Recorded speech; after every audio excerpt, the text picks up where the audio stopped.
Les films documentaires chinois s'exportent en banlieue dakaroise. Pikine, Djiddah Thiaroye Kao, Rufisque ont abrité ce rendez-vous culturel cinématographique. La directrice du cinéma numérique ambulant tire un bilan satisfaisant.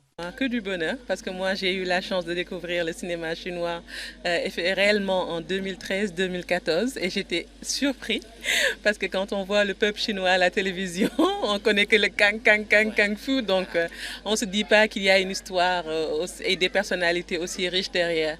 Et pouvoir projeter ces documentaires aussi m'a confirmé la même chose. C'est vraiment un cinéma très beau, très talentueux, avec beaucoup de professionnalisme et des belles histoires qui nous montrent qu'encore une fois, qu'il n'y a qu'une seule race, c'est la race humaine. Parmi les films visualisés pas si différents, cette série de 3 épisodes mettant en lumière le quotidien des personnes handicapées au travail est le programme qui a le plus attiré l'attention de l'autorité locale. C'est une belle initiative, comme je l'ai dit, une très généreuse initiative de partage fait des expériences.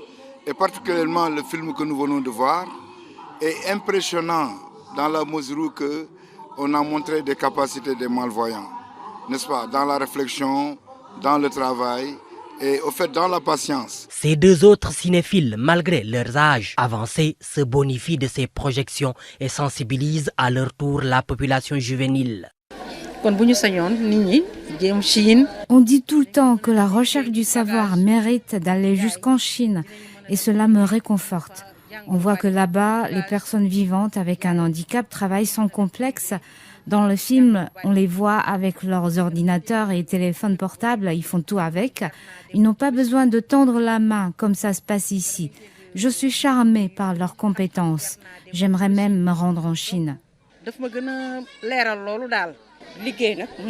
Je suis trop contente de cette initiative des Chinois. Leurs expériences dans le domaine agricole méritent d'être vulgarisées au Sénégal et enseignées à la jeunesse. Les films chinois inspirent et attirent. Et là, on est sur un festival documentaire, mais quand même, on a fait un petit clin d'œil à la fiction chinoise. Donc, on a aussi un très beau long métrage qui raconte un peu l'amour d'un couple mixte, un Chinois qui épouse une femme africaine. Et voilà, c'est toute une aventure. Et à côté de ça, quand même, on a eu de très beaux documentaires comme Danser tout va bien, qui raconte aussi après le contexte Covid, comment les artistes et tout ça se sont confirmés, pas si différents des gens qui vivent avec des handicaps aussi, qui essaient de s'affirmer, de se réaliser dans leur communauté. Les documentaires présentés dans les fins fonds de Dakar abordent une variété de sujets relatifs à la société chinoise et offrent ainsi un aperçu authentique de la vie quotidienne des populations chinoises afin de consolider la compréhension mutuelle entre les peuples chinois et africains.